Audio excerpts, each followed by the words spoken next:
안녕하세요. 책 읽어주는 편안한 엄마입니다. 어머, 12월이야? 했는데 벌써 한 주가 후딱 지나갔네요. 늘 아쉬운 마음이 남는 한 해의 마지막 달이기도 하여서 오늘은 좀 더 특별한 낭독을 준비해 봤습니다. 루이즈 글릭, 2020년 노벨 문학상을 수상한 미국의 현대문학을 대표하는 저명한 시인이자 수필가이지요.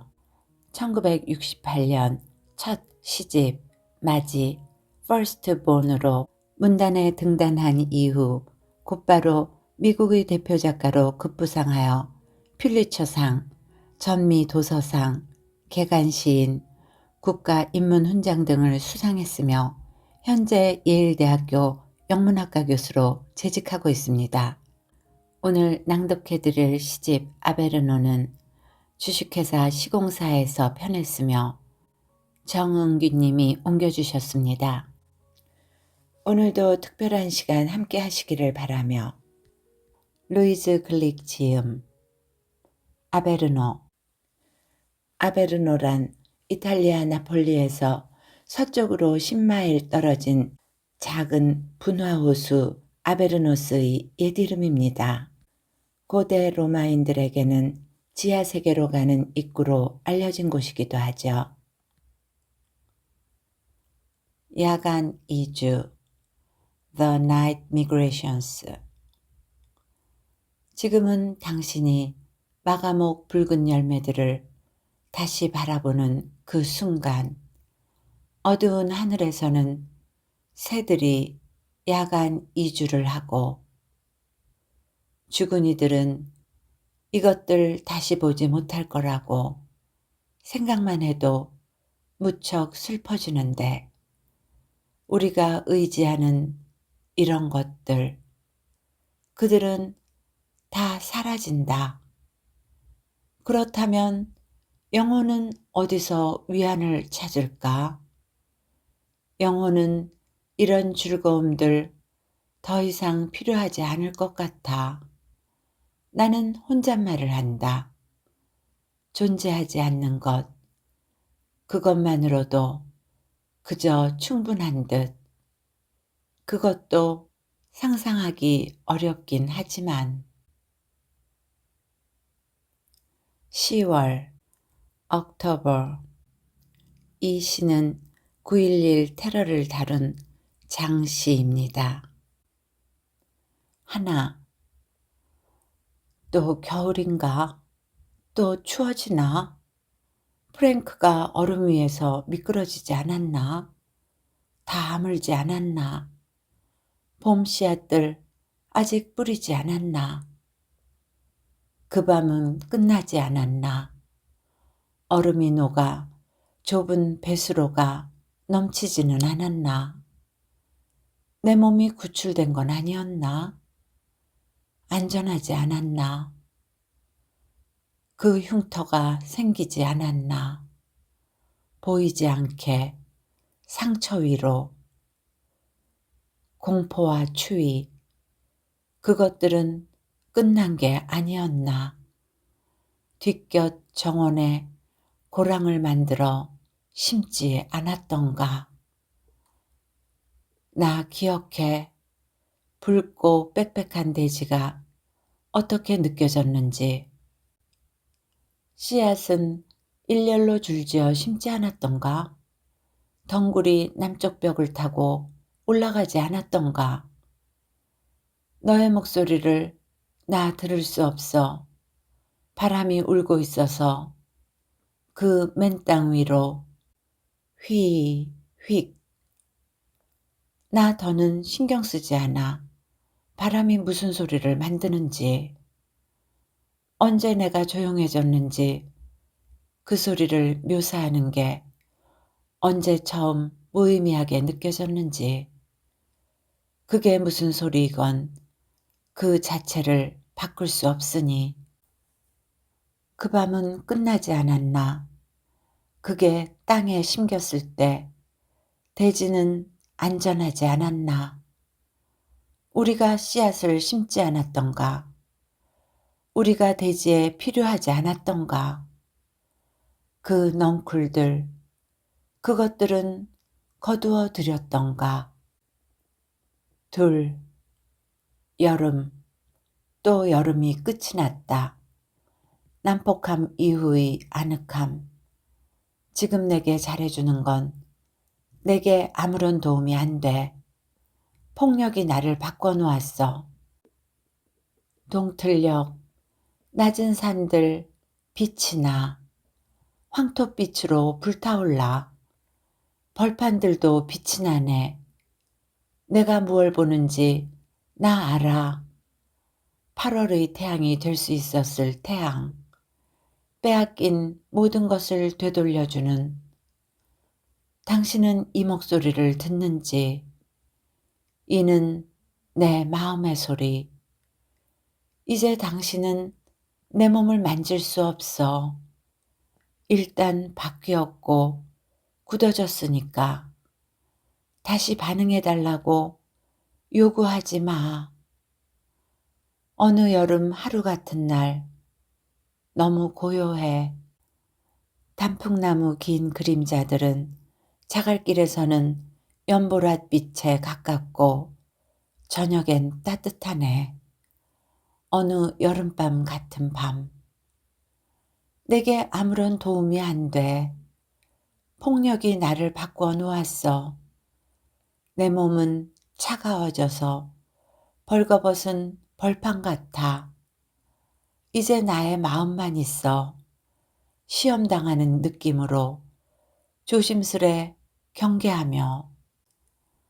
한 번 더 해가 떠오르네. 여름에 떠올랐듯이 너그러움, 난폭함 이후의 아늑함. 이파리들이 바뀐 뒤 들판이 수확을 마치고 돌아 누운 후의 아늑함. 이것이 미래라고 말해줘. 나는 당신을 믿지 않을 거야. 나 살아가고 있다고 말해줘. 나는 당신을 믿지 않을 거야. 셋. 눈이 내렸더랬어. 기억이 나. 열린 창문에서 흐르던 음악. 내게로 와. 세상이 말했어. 정확한 문장으로 세상이 말했다는 그 말이 아니라 내가 이런 식으로 아름다움을 느꼈다는 말이야. 해가 뜨고 습기가 얇게 살아있는 것을 감싸고 차가운 빛의 웅덩이가 배수로에 만들어졌어. 나는 문가에 서 있었지. 지금으로선 말도 안 되는 것 같은데 다른 이들이 예술에서 발견했던 것을 나는 자연에서 찾았지. 다른 이들이 인간의 사랑에서 찾았던 것을 나는 자연에서 찾았지. 아주 간단해. 하지만 거기엔 목소리가 없었어. 겨울이 끝났어. 얼음 풀린 흙 속에서 초록이 조금씩 고개를 내밀었고 내게로 와. 세상이 말했어. 나는 서 있었지. 환한 입구 같은 곳에서 모직 코트를 입고 마침내 나 말할 수 있어. 한참 전에 그게 내게 엄청난 기쁨을 주네. 아름다움, 그 치유자, 그 선생님. 죽음은 나를 해칠 수 없어. 내 사랑하는 삶, 네가 나를 해친 것 이상으로는. 네, 빛이 바뀌었다. 중앙, 다음이 이제 더 어둡게 조율되었다. 아침의 노래들이 너무 과하게 들린다. 이것은 가을의 빛, 봄의 빛이 아니다. 가을의 빛, 너는 피하지 못할 것이다. 노래들이 바뀌었다. 말할 수 없는 것이 노래에 들어왔다. 이것은 가을의 빛이다. 내가 다시 태어났다고 말하는 빛이 아니다. 봄날 새벽도 아니다.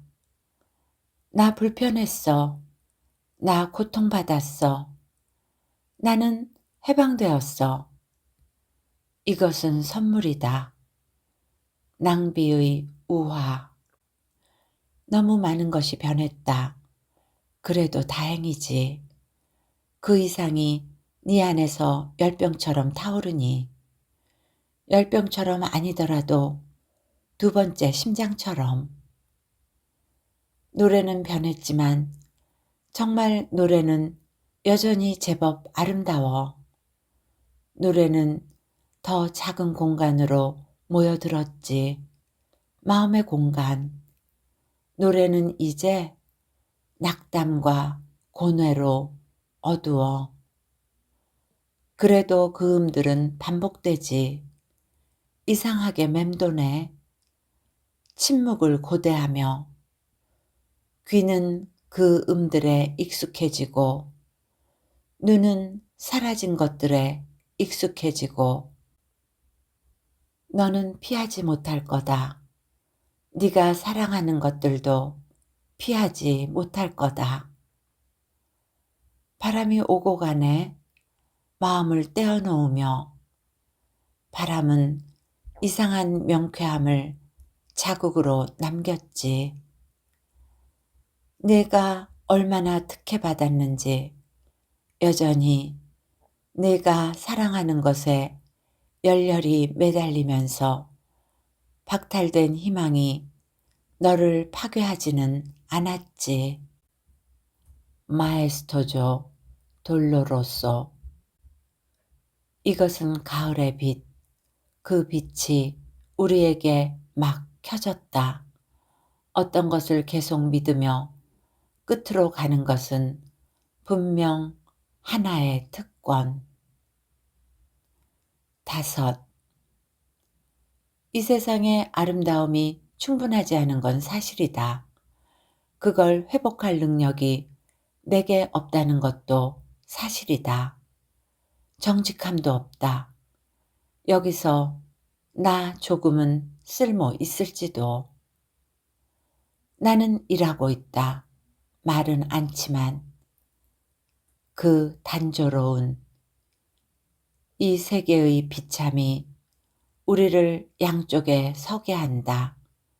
나무들, 줄지어 선 골목, 우리는 여기서 동반자다.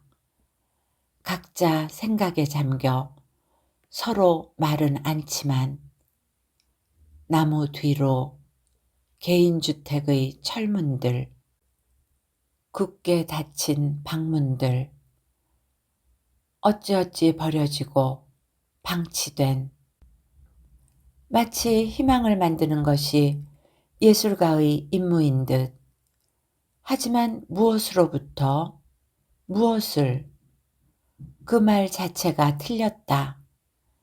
인식에 반박할 장치, 교차로에는 거리를 장식하는 전등들이 계절을 알리고 여기서 나는 젊었지.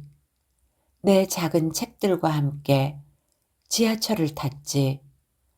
나 자신을 이 똑같은 세계로부터 보호하려는 것처럼. 너는 혼자가 아니야. 그 시가 말했지. 그 어두운 터널에서. 6. 낮의 밝음이 밤의 밝음이 되고 불은 거울이 된다. 내 친구 대지는 씁쓸하다. 생각건대 햇살이 대지를 망쳐버린 것 같다. 씁쓸한 건지 지친 건지 말하기 어렵다. 그녀 자신과 태양 사이에서 무언가가 끝이 났다. 대지는 이제 혼자 남겨지기를 원하고 우리 그만 포기해야 할 것 같아. 대지에게 지지를 호소하는 것은 들판 위로, 마을 집들, 지붕들 위로 모든 생명을 가능케 했던 광채가 차가운 별이 된다. 가만히 누워서 바라보라. 별들은 아무것도 주지 않고 아무것도 묻지 않네. 대지의 쓰라린 치욕, 차가움과 황폐함 속에서 내 친구 달이 떠오르고 달은 오늘 밤 아름다워. 그런데 언제 아름답지 않은 적이 있던가?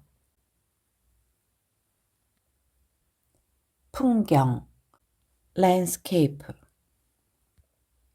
하나, 태양은 산 너머로 지고 있고 대지가 식고 있다. 낯선이가 말을 헐벗은 밤나무에 묶었다. 말은 조용하다. 머리를 갑자기 돌리는 말. 멀리서 들려오는 바닷소리를 듣고 있다. 나는 여기서 밤을 보내려고 자리를 편다. 제일 무거운 담요를 축축한 땅 위에 깐다. 바다의 소리. 말이 머리를 돌리면 나는 그 소리를 들을 수 있다. 헐벗은 밤나무들 사이로 난 길 위에 작은 강아지 한 마리 주인 뒤를 따라간다. 그 작은 개 목줄을 조이며 앞으로 달려나가는 것에 익숙하지 않았던가. 거기 미래에서 무얼 보는지 주인에게 알려주려는 듯. 미래, 그 길, 부르고 싶은 대로 부르렴. 나무들 뒤엔 해질녘 커다란 불이 두 산 사이에서 타고 있는 듯. 그래서 제일 높은 절벽 위에 눈마저도 그 순간 불타고 있는 듯 보인다. 들어봐. 길끝에서 그 남자가 외치고 있다. 목소리가 이젠 아주 이상해졌다. 볼 수 없는 것을 부르는 사람의 목소리다. 시커먼 밤나무 사이로 그가 자꾸만 외친다. 마침내 멀리서 그 동물이 희미하게 대답한다. 우리가 두려워하는 이것이 끔찍하지 않은 것처럼. 해질 무렵 그 낯선 사람이 자기 말고삐를 끌렀다. 바다 소리. 이젠 기억만 남아. 둘. 시간이 지나 모든 것이 얼음으로 변했다. 얼음 아래서 미래가 꿈틀거렸다. 거기 빠지면 너는 죽는다. 그건 기다림의 시간, 유예된 행동의 시간이었다. 나는 현재에 살았다. 그건 네가 볼 수 있는 미래의 일부였다. 과거는 내 머리 위에 떠돌아 다녔다. 보이지만 결코 닿을 수 없는 해와 달처럼. 온갖 모순에 지배되는 시절이었다. 가령 아무것도 느낄 수 없어. 겁이 났어. 처럼. 겨울이 나무들을 비웠다가 다시 눈으로 채웠다. 내가 느낄 수 없었기에 눈이 내렸고 호수가 얼어붙었다. 겁이 나서 나는 움직이지 않았다. 내 숨결은 하했다. 일종의 침묵의 표현. 시간이 흘렀다. 또 그 시간 중 일부는 이렇게 되었다. 또 일부는 그냥 증발해버렸다. 하얀 나무들 위에 얼음 입자들이 되어 시간이 떠 있는 걸 너는 볼 수 있었다. 평생을 너는 좋은 때를 기다린다. 그러면 그 좋은 때는 행해진 행위로 모습을 드러낸다. 나는 지켜보았다. 과거가 지나는 것을. 구름 한 줄기 바람에 따라 왼쪽에서 오른쪽으로, 오른쪽에서 왼쪽으로 움직이는 것을. 어떤 날은 바람 한 점 없었다. 구름은 그들이 있던 곳에 머물려는 듯 보였다. 실제보다 더 고요한 바다 그림처럼. 어떤 날의 그 호수는 유리판이었다. 유리 아래에서 미래가 조용하고 솔깃한 소리를 내고 듣지 않으려고 너는 긴장해야 했다. 시간이 흘렀다. 너는 시간의 한 조각을 봐야 했다. 거기 지나간 세월은 여러 해 겨울 그립지 않을 것이었다. 어떤 날은 구름 한 점 없었다. 과거의 근원조차 사라진 것만 같았다. 세계는 표백되었다. 네거티브 필름처럼 빛이 직접 통과해 간 것이다. 그러면 형상이 희미해졌다. 그 세계 위에는 다만 파랑, 사방이 파란색이었다. 셋, 늦가을. 한 소녀가 밀밭에 불을 질렀다. 가을은 매우 건조해서 그 밭은 불쏘시개처럼 타올랐다. 나중에 아무것도 남지 않았다. 그 사이로 지나가면 아무것도 볼 수 없다. 건질 것도 냄새 맡을 것도 하나 없다. 말들은 그걸 이해하지 못하고 밭이 어디에 있는가? 말들이 말하는 것 같다. 집이 어디냐고. 당신과 내가 말하는 것처럼. 거기에 어떻게 답해야 하는지 아무도 모른다. 아무것도 남지 않았다. 농부를 위해서라도 희망을 가져야겠지. 보험금이 지급될 것이라고. 그건 당신 인생의 1년을 잃어버리는 것과 같다. 당신이라면 인생의 1년을 무엇에다 잃어버릴 수 있을까? 나중에 당신은 옛 장소로 돌아간다. 남은 것은 숯뿐이다. 검정, 흙과 허무. 너는 생각한다. 내가 여기서 어떻게 살지? 하지만 그때는 달랐다. 지난 여름만 하더라도 대지는 하나도 잘못될 것이 없는 것처럼 행동했다. 성냥 하나면 충분했다. 하지만 적절한 때, 적절한 때여야만 했다. 밭이 말라 있었다. 바싹. 이미 닥친 죽음이었다. 말하자면. 네. 나는 강에서 잠이 들었고 강에서 잠이 깼다. 나의 기이한 죽음의 실패에 대해 나 당신에게 할 수 있는 말이 하나도 없다. 누가 나를 구했는지, 무슨 이유로. 거대한 고요였다. 바람도 없고 사람의 소리도 없고 쓰라린 세기가 끝이 났다. 영광스러운 자도 떠났고 지키는 자도 떠났고 차가운 태양은 일종의 호기심, 하나의 기념물로 지속됐고 시간은 그 뒤로 흘렀다.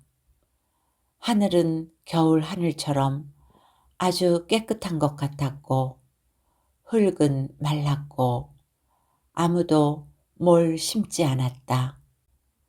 공식적인 광선은 차분히 대기의 구멍을 통해 움직이고 품위 있고 만족스럽게 녹아드는 희망, 미래의 형상들을 미래가 지나가는 신호에 종속시키고 틀림없이 내가 넘어진 것 같아 일어서려 애쓸 때 그럴 수밖에 없었지. 육체적인 고통에 익숙하지 않았기에. 난 이미 잊어버렸다. 이런 조건들이 얼마나 가혹한지. 쓸모가 없지는 않는 땅. 그래도 그 강은 차갑고 얕다. 내 잠에 대해선 나 아무것도 기억나지 않는다.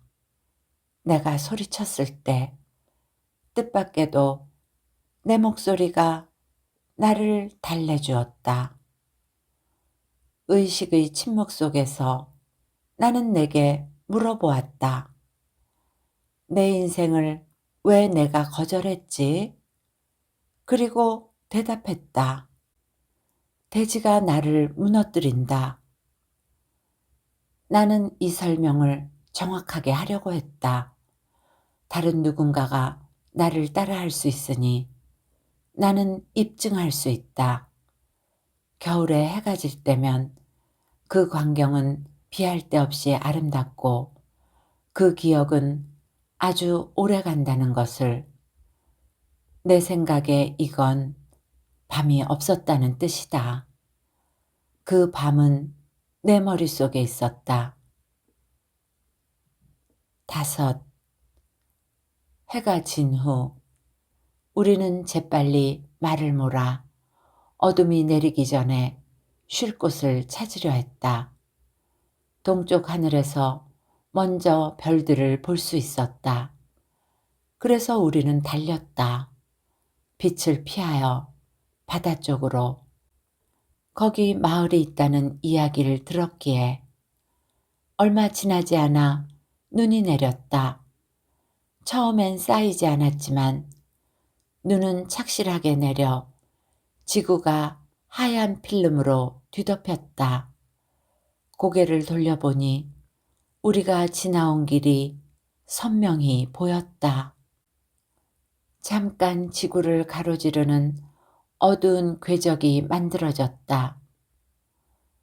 그리고는 눈이 제법 내렸고 길은 사라졌다. 말은 피곤했고 배가 고팠다. 말은 어디에도 더는 발 디딜 수 없었다. 속으로 내가 말했다. 예전에 나 길을 잃었어. 예전에 나 추웠어. 밤이 내게로 왔다. 정확히 바로 이런 식으로 예감처럼. 또 나는 생각했다. 여기서 돌아오라고 한다면 인간으로서 돌아가고 싶어. 그리고 내 말은 말로 남게 하고 싶어. 그렇지 않다면 나는 다시 어떻게 시작하는지 알지 못할 것이다. 순수의 신화 A Myth of Innocence. 어느 여름 그녀는 여느 때처럼 들판에 나간다. 자기를 비춰보던 웅덩이에 잠시 멈춰서서 어떤 변화가 있는지 살핀다. 그녀는 본다. 같은 사람을. 아직도 그녀에게 달라붙어 있는 그 끔찍한 딸다움의 꺼풀을. 태양은 물속에서 아주 가까이 있는 것 같다. 저기 아저씨가 또 엿보고 있네. 그녀는 생각한다. 자연에 있는 모든 것은 어떤 면에서 그녀의 친척이다. 나는 절대 혼자가 아니야. 그녀는 생각한다. 생각을 기도로 바꾸면서. 그리고 죽음이 나타난다. 기도의 응답처럼. 그가 얼마나 멋졌는지 아무도 더는 알지 못한다. 하지만 페르세포네는 기억한다. 또 그가 그녀를 안았다는 것도 바로 저기서 아저씨가 지켜보는 가운데 그녀는 기억한다. 그의 맨팔에 반짝이던 햇살을. 이것이 그녀가 선명하게 기억하는 마지막 순간이다. 그러고는 그 검은 신이 그녀를 낚아챘다. 그녀는 또 기억한다. 희미하나마. 이 순간부터 그녀가 그 없이는 살 수 없으리라는 그 오싹한 직감을. 웅덩이에서 사라진 소녀는 절대로 돌아오지 않을 것이다. 여자가 돌아올 것이다. 한때 자신이었던 그 소녀를 찾아서. 웅덩이 옆에 서서 말한다. 가끔씩 나는 납치되었어. 하지만 그녀에겐 틀린 말로 들린다. 그녀가 느낀 것과는 전혀 다르다. 그래서 그녀는 말한다. 나는 납치되지 않았어. 그래서 그녀는 말한다. 내가 나를 바친 거야. 나는 내 몸을 벗어나고 싶었어. 심지어 가끔은 내가 이걸 의도했어. 하지만 무지는 앓을 의도할 수 없다. 무지는 상상되는 어떤 것을 의도한다. 존재한다고 믿는 것을. 저마다 다른 모든 명사들을 그녀는 번갈아가며 말한다. 죽음, 남편, 신, 이방인. 모든 게 너무 단순하고 너무 평범하게 들린다. 틀림없이 나는 그저 순진한 소녀였을 뿐인데. 그녀는 생각한다. 그녀는 자신을 그 사람으로 기억할 수 없다. 대신 그녀는 계속 생각한다. 그 웅덩이가 기억해서 그녀에게 설명해 줄 거라고. 그녀 기도의 의미들을, 그래서 응답이 있었는지 없었는지 그녀가 이해할 수 있을 거라고. 헌신의 신화. A Myth of Devotion. 이 소녀를 사랑하기로 결심했을 때 하데스는 소녀를 위해 세상의 복사판을 하나 만들었다. 다 똑같았다. 저 아래 초원까지. 다만 침대 하나 더 들여놓았다. 다 똑같았다.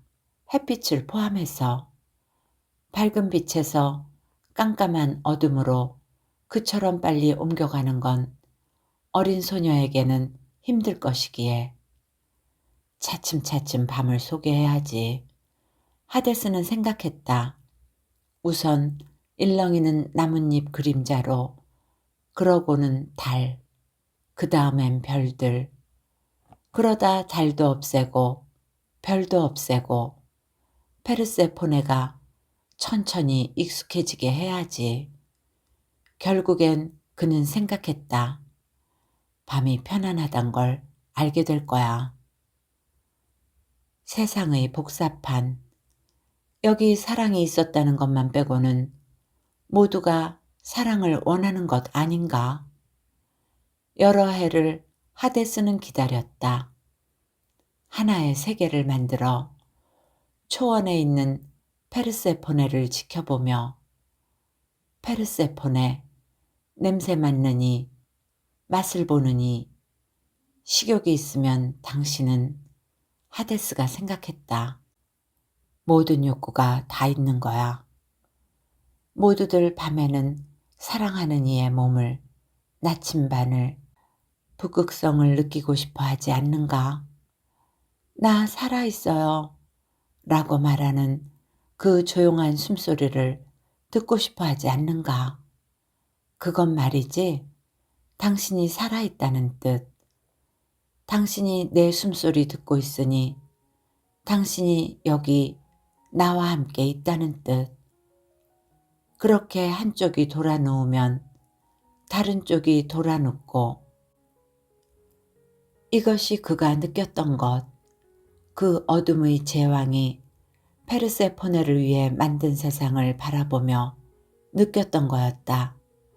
하지만 여기에 더 이상 냄새도 없고 더 이상 먹는 일도 없을 거라는 생각은 한 번도 하지 않았다. 죄의식, 공포, 사랑에 대한 두려움, 이런 것들을 그는 상상조차 못했다. 어떤 연인도 이런 건 상상할 수 없는 법. 하데스는 꿈을 꾼다. 이 장소를 무엇라 부를지 고민한다. 우선 드는 생각, 새로운 지옥, 그리고는 정원. 마침내는 이곳을 이렇게 부르기로 결심한다. 페르세포네의 소녀 시절이라고. 부드러운 빛이 침대 뒤로 초원보다 더 높이 올라간다. 하데스가 그녀를 두 팔로 안는다. 사랑하오. 아무것도 당신을 해칠 수 없소. 라고 말하고 싶다. 하지만 생각한다. 이건 거짓말이라고. 그래서 결국 이렇게 말한다. 당신은 죽었소. 아무것도 당신을 해칠 수 없소. 하데스에게는 이 말이 더 진실하고 더 그럴듯한 시작인 것 같다. 하데스는 그리스 신화에 나오는 죽음의 신 저승의 지배자인데 한눈에 반한 페르세포네를 납치하여 둘은 부부가 됩니다. 낭독해드릴 시는 여기까지입니다. 2020년 스웨덴 할리머는 꾸밈없는 아름다움을 갖춘 확고한 시적 표현으로 개인의 존재를 보편적으로 나타냈다고 하며 노벨 문학상 수상자로 루이스 글릭이 선정된 이유를 밝혔습니다. 특별한 시간 함께 해주신 모든 분들께 감사드리며 추워지는 날씨에 건강 잘 챙기시고 늘 행복하세요.